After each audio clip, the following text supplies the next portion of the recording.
Maligayang pagbabalik, narito muli ako, si Binibining Angelica at ngayong araw ay may bagong aralin na naman tayong pag-uusapan. Pag-usapan natin ang modal. Pamilyar ba kayo sa modal? Ang modal ay salitang malapandiwa na ginagamit sa mga pagpapahayag ng kagustuhan, posibilidad, kakayahan, pahintulot at obligasyon.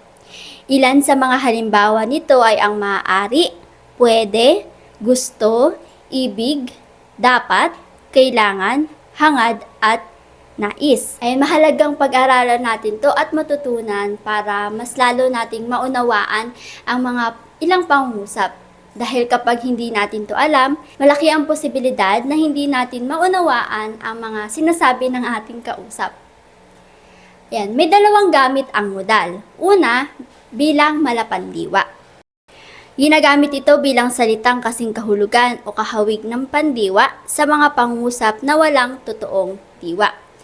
Halimbawa nito ay, gusto niya ng bagong damit. Hangad ko ang magandang kinabukasan. Kailangan niya ng pamasahe. Para sa unang halimbawa, yung gusto niya ng bagong damit. Kung mapapansin natin, wala dong pandiwa. Pero para tong nagsasaad ng kilos. Kasi nakikita natin sa pahayag na gusto niyang ng bagong damit. Maaring sa kalaunan ay bumili siya ng bagong damit.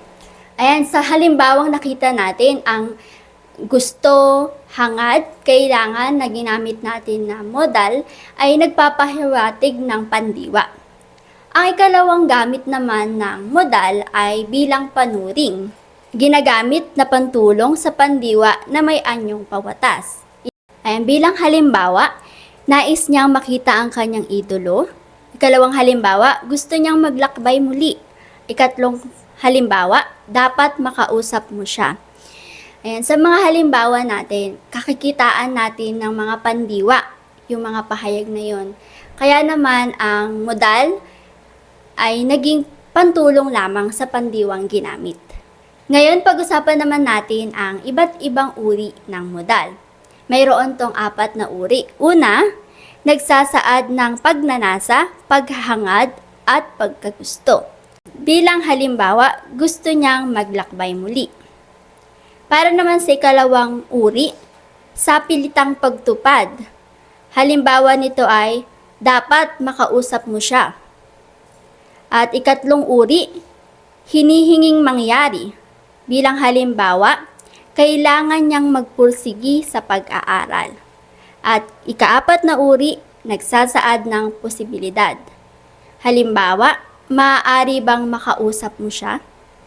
Ayan ang mga uri ng modal. Ngayon, nakita natin kung ano ba yung modal, ano ba yung gamit ng modal, at ano ba yung mga uri ng modal.